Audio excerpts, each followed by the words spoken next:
paano kayo nag-start sa showbiz? Nag-start ako sa showbiz, I was in my fourth year college pa lang. I was taking up a Bachelor of Science in Accountancy in PUP. But ever since talaga gusto ko theater arts, ayan, directing, mga ganyan. Yan. And I'm a fan of Jelly de Belen. So at that time, I'm so into her na yung hindi ako yung fan namin, fans club or ganon, yung silently admiring her. I don't know, but one day, wala siguro kong magawa. Naisipan kong i-dial yung number. May magazine dun sa bahay. Yung magazine na Star News Magazine. Sabi ko, parang hindi ko gusto yung mga articles na nandun. Oo, di ba? Parang ang gusto ko yung medyo may pagka-human interest. So, denial ko. Tapos sabi ko, pwede mag-request. Sabi ko, in-entertain naman ako nung associate editor at that time. Actually, he passed away na. Ayan, parang siya yung in a way mentor ko rin si Don D. Lloyd Isabal. Sabi niya, anong request mo? Ganyan. Sabi ko, can you please feature Jelly de Belen? It's like 100 things you want to know about Jelly de Belen. Why don't you do it? Sabi sa akin. Parang tahimik ako, me? Sabi ko, how can I do that? I'm not even a writer. Tapos sabi niya, do you know how to write? Of course, I know how to write. Ganyan. So, parang, nung una, tinatansya ko siya. Gino-joke ba ako nito or what? Serious siya. So, sabi ko, seryoso ba to? Sabi ko, ganyan. Sige, come to the office on Monday, ganyan. Ginawa ko, nagpunta ako ng Monday with my resume and everything. So, na-meet ko yung pinaka-editor-in-chief ng Star News, the late Monching Jaramillo to, 2. Ayan. Pagdating ko, chinika-chika ko, interview. Sabi niya, sige, gawin mo yung gusto mong mangyari. So, without any experience, without any connections, Thank you Lord, nagawa ko siya. I know na ang manager niya is of course si Tito Douglas Quijano. So ang gamit ko pang ID noon is my student ID. I went to ABS-CBN. Hindi ako nahirapan. In-entertain ako ni Tito Dogs. Pinakayala ako ni Tito Dogs sa ibang mga entertainment press at the time like si Eric John Salute, Mel Navarro, Robert Perez, mga iba pa. Tapos sabi nila, bago niyong kasama sa Gasi. Sabi ni Tito Dogs, tawagan mo ako bukas, ganitong oras. So, tumawag ako, binigyan niya sa akin yung schedule ni Jelly. Nagpunta ako sa shooting niya ng The Secrets of Sarah Jane Salazar. Na-meet ko si Jelly and si Direct Mario J. Dolazar. Alam mo, parang tuloy na ko. Lahat ng sinasabi ko na yan, except me and Jelly and some other press, parang some of them already passed. Direct Mario, Tito Dogs, Monching, Dondi. Yan. Si Jelly de Belen yung unang mong na-interview. Yes. How was the experience? Sure, real at that time, syempre. Kasi, syempre, na-idolize ko siya. Pero kaya lang kasi ako ni Jelly. Dahil na ipinipage ko siya sa Easy Call. Kaya pagkita niya sa akin, you're Rose, ganyan. Tapos si Direk Mario, sabi niya, ano yan, Jelly? Akala niya, OJT. Sabi niya, hindi, ano yan, si Rose, bagong writer. Ganon. Tapos, pero hindi nang una kong article na inilabas ni Monching. Gusto daw niya pasabog agad. So, pagkasubmit ko noon, binigyan niya ako agad ng next assignment. Si Ogie Alcacid. Pinunta ko si Ogie Alcacid dahil meron siyang gustong pasabuging issue kay Ogie. Na ginawa ko, naging page 3. Dati kasi, pag sinabing page 3 ng magazine, parang yun yung pinaka-hot. Ano yung pinakamahirap na part as a showbiz correspondent? Paano ba? Hindi na siya ganun kahirap. So, parang medyo sanay na rin. Mahirap nung nag-uumpisa. Kasi wala ka pang connection. Ngayon kasi kahit pa paano, madali na. Minsan nga sa social media na lang, nakakakuha ka na ng maisusulat. Then, siyempre, may mga kakilala mo na somehow yung mga celebrities, managers, or network. So, madali ka na makakuha ng info na isusulat mo. So, para sa akin, hindi na siya ganun kahirap. Siguro mahirap na lang ngayon sa energy. Iba na yung energy ko ngayon compared nung ako ay nasa early 20s, di ba? Pwede mo bang i-share sa amin paano ka naman napasok sa Marites University? Si Dean Junardo. Hindi ko makakalimutan. It was December of 2022 pa, di ba? Nag-start tayo, tama ba? 2023, di ba? So, yon. In-approach niya ako, sabi sa akin ni Dean, kung gusto ko, kung okay ako, na maging isa sa mga host ng isang YouTube showbiz podcast, parang gano'n. So talagang at first, apprehensive ako. Actually, nung unang ko, hindi, ayoko, ganon. Kasi hindi naman talaga ako, sa totoo lang, ayoko nang humaharap sa camera hanggat maaari. Hindi ako yung tipong, parang gusto ng exposure, ng ganyan. At sabi niya, pag-isipan mo muna. Sabi niya, bigay mo yung answer sa akin, parang Christmas party ng Empress. So talagang pinag-isipan ko rin naman, tinanong ko yung ibang mga kasamahan natin. Lahat sila positive. Sabi nila, go, ganyan. Kaya mo yan, go. So may fear ako talaga. May fear ako na baka hindi ko naman kayanin. Tapos naalala ko, may prayer ako at that time. Sabi ko, Lord, give me a new opportunity this coming year. Kasi it so happened, medyo drama, it so happened na yung mother ko 2 years ago, she was diagnosed with chronic kidney. So, hindi pa naman siya diretsong dialysis at that time, pero grabe yung kakailanganing expenses. I mean, for the medicines and everything. So, I really needs extra income. So, naisip ko, ito kaya yon, diba? Ito kaya yung hinihingi kong prayer. So, sabi naman ni June, try mo lang kung tapos nag-meeting kami with Yorme and everything. Tapos may isa pa akong concern nun. Sabi ko, ayoko ng political. Alam mo, yun naman, doon sa part na yun, makakomment ko si Yorme doon. Kasi, di ba, never siya nag-input, we never talk about it or anything like that. Di ba? So, alam mong talagang purely showbiz, being a host of this podcast lang talaga. And talaga nung una talagang kabado ko, alam niyo yan. What was the first episode like? Naaalala mo pa yung feeling? Yeah, nakakakaba, promise. Pero parang nung naka-air na kami, parang nagbabanter lang kaming tatlo noon. Parang usual lang. Yun. Hanggang sa tumagal-tagal, medyo na-used to it ka na. What was the story nung pag-appear ni Mr. Fu sa Marites Universe? I think Mr. Fu watched our show. Napanood niya. Nagandahan siya. Naganda siya. Ang glossy, ang bongga, sabi niya, ang social, parang ganyan. It was JN pa na una niya nakausap. Oo. Pero wala lang. And then, di ba Sir Patrick told us na we need a new one, parang pang port host.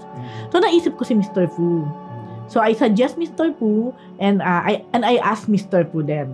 And at that time naman para naman talagang timing lahat, 'di ba? So ayun, the rest is history. Mr. Fu is with us. Naapektuhan ba yung dynamic kasi syempre sanay kayo ng tatlo kayo? No, tingin ko mas naging okay, mas naging relax, mas naging masaya with Mr. Fu around. Meron ba kayong moment na parang nagmarka sa inyo na nanggaling sa ating mga kamarites? With all the comment that I got, di ba? Sobrang daming negative. Parang yung atake kasi, parang personal. Of course, they attack the way I speak and everything, which I know naman na yan talaga yung weakness ko. And I never claim naman na I'm a good speaker, I'm fluent, never ko yan kiniklaim. Kaya nga, sabi ko sa'yo, hindi naman talaga ako yung on-cam na ganito. Pero grabe yung mga nababasa ko, grabe yung mga panlalait. Talagang it really affects me for a while. And there was a time na nag-iisip ako, tama ba na nandito ako? Tama ba na ituloy ko to? And I also asked some of my friends, some of my colleagues, tapos lahat sila sabi, wag mong pansinin, you're doing a good job, yun, sabi nila, ganyan. So, it took months din na mabigat. Papasok ako dito, may takot. It's the truth. Pero later on, hindi yung na-used to it ka hindi ganon. Kung hindi, para bang naging malaking help din sa akin yung kung may ganon, meron ding mga positive na comment, di ba? So, may mga nagkatanggol din without you knowing them, yung ganon. So, nakaka-boost din ng spirit. And, tapos, minsan may lalabas sa labas, may lalapit sa'yo. Alam mo, may mga ganon na, tapos may mag-send sa akin ng mga private messages saying na, yung parang natutuwa sila, they like my point of view, yung may mga ganon. Tapos naisip ko, ako lang to Eh kung yung mga artista nga, grabe, di ba? Sabi ko, paano pa kaya sila? So parang, because of this din, mas naintindihan ko yung mga celebrities. Mas nagkaroon ka ng, grabe. Kasi grabe yung atake sa kanila, di ba? Sa tingin nyo, may naibibigay pang iba yung pagde-deliver ng showbiz stories sa mga tao? Oo naman. Kahit na sabi nating sobrang na yung social media, na mismong yung mga celebrities na mismo yung nagre-release ng kanilang mga PR or kung ano yung gusto nilang makarating sa tao, di ba? Iba pa rin yung may nagkukwento, may naglalahad ng kung ano talaga yung totoong nangyari, yung mga in-between, iba pa rin yun. Inaabangan pa rin talaga yung mga tao. Gusto mo bigyan kita ng example? Recently lang, it's 2 days ago, I have my college friend who went to Perth, Australia. Perth. So, minute niya yung kanyang friend doon. Tapos sabi ng friend, parang nagkwentuhan sila. Sabi ng friend niya, alam mo, kami dito, updated naman kami sa mga, chika sa Philippines. Lalo na sa showbiz. Ang pinapanood namin dito, Marites University. So, nagulat siya. Sabi niya, talaga, nanonood ka ng Marites University? Sabi niya, best friend ko yung si Rose. Oh, kilala mo si Miss Rose, sabi nung friend niya.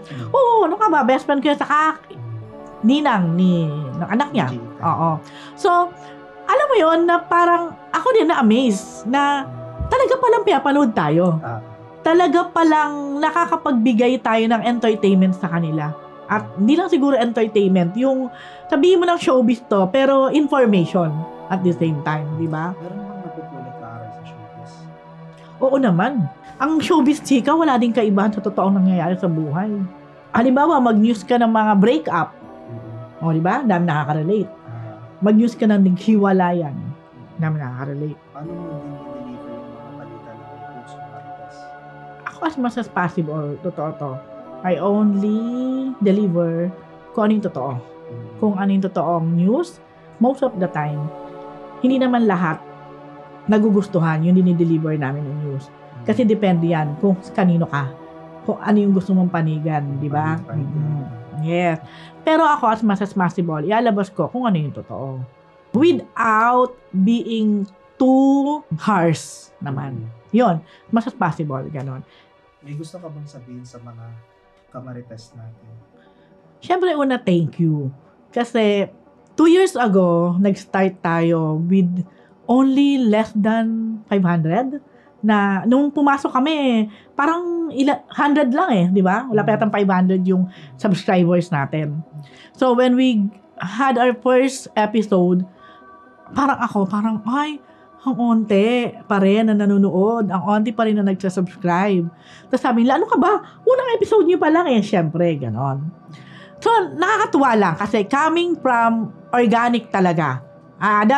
That I can be proud of, na pwede ko talagang sabihin walang hocus-pocus, walang filter or kung ano mang ginagawang pang-boost, di ba? It's really an organic subscribers na nakakatuwa. Kahit yung mga binabasa namin tuwing may live tayo na mga nanonood sa atin, yung alam mo yung nakaka-amaze din na yung support nila, talaga naghihintay sila every 9 p.m. Kasama natin, di ba, nanonood. So, thank you sa inyo. Kasi, syempre, kung wala naman tong mga subscribers natin, itong ating mga, may tawag tayo sa kanila, mga Dean's Listers din, di ba? At yung mga nakiki-interact din sa atin during live. Syempre, hindi naman natin marireach to, no? I think our show is parang slowly but surely. Pero, nakakatuwa kasi, napakaraming nakakaalam, napakaraming nanonood, na kahit ako nagugulat. I was in a screening. So, nakiusap yung na, Miss Rose, pahinging about the movie. Kasi daw, viewer daw siya ng Marites University. So, paano ko hihindian, di ba? So, sige. Then, after that, yung isa din. So, nakakatuwa, di ba? Yung, random people, ito pala talaga, nanonood sa atin, inaabangan tayo. Kasi naniniwala ako, hindi naman nila tayo papanoorin ng continuously kung hindi nila nakikita na credible enough tayo at nagbibigay lang naman tayo ng balanse at hanggat maaari. Siyempre, yung sabi nga ni Yorme noon, yung totoo lang. Di ba? Yun ang bilin niya sa atin. Tatandaan ko, yung totoo lang ang ating ibabalita. So, thank you so much sa Komapta, ayan, sa ating mga kamarites. Sobrang na-appreciate po namin kayo. Kahit na minsan ay kami ay napipitik ninyo, okay lang yon. Pero basta patuloy lang kayong manood sa amin, mag-subscribe sa mga hindi pa nagsasubscribe siyempre. Big deal sa amin na we've reached 100K. So, hopefully makasama namin kayo at dire-diretso pa. 200K, 300K, malay mo, di ba? Hindi naman imposible. Maka 1 million tayo na subscriber. So, sa atin to. And thank you so much. Happy New Year sa inyo. At happy 2nd anniversary rin sa inyo mga kamarites.